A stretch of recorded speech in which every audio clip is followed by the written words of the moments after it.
Аян Бірбаев енді Рингосыз ән шырқауда тіпті бір күн бұрын жаңа туындысын халыққа ұсынды. Ол Ян Маченский атты дуэттің дебюттық «Базар жоқ» трегі.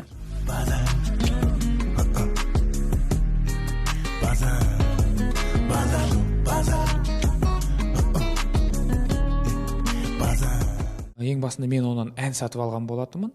Артынша бұлай ойладым да, енді неге бірге дуэт болмасқа деп осындай ұсыныс жасадым. Ералы Нұртаза есімді жігіттің өнеріне тәнті болған Бірбаев 2020-ның тамызында ортақ әндерді жаза бастайды. Осылайша қыздың жігітті баурап алғаны туралы алғашқы тректер шығады. Мені баурап апты, мені сындырып апты деген сияқты. Соған арнап жаңа базар жоқ дейді. Мә, сен красавчик екенсің, дерзкі сындырып апсың деген сияқты. Продюсерлік жұмыстың барлығын Аян өзіне алса, шығармашылықты толығымен рэперге тапсырған дегенмен ол әзірге өзі жайлы ақпарат беруден бас тартуда. Оны біз енді былай шештік, біраз құпия болсын.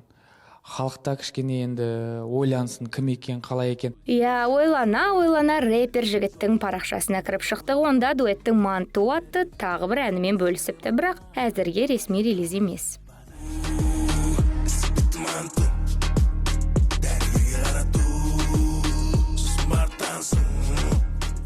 Қазір екеуінің репертуарларында 7 трек бар. Енді 2 апта сайын жаңа туындылармен қуантпақ. Солардың біріне бейнебаянда түсіріп қойыпты. Бірден бір ерекшелігі, бізде Қазақстанда әлі Тесла автокөлігін ешкім түсірген емес, мысалға бейнебаянда. Біздің ерекшелігі сол болады. Енді тек қана сол емес енді ерекшелігі, бірақ енді бірден бір ерекшелігі біздің бейнебаянда Тесла бар. Рэп пен попсаны қосқан жігіттердің алғашқы туындысын тыңдап, Тесланы экрандардан көруге дайындалыңыздар. Ал Ринго үшін қорықпаңыздар, себебі әзірге тарамайды. Керісінше, сіздерді жуырда әндермен қуантпақ.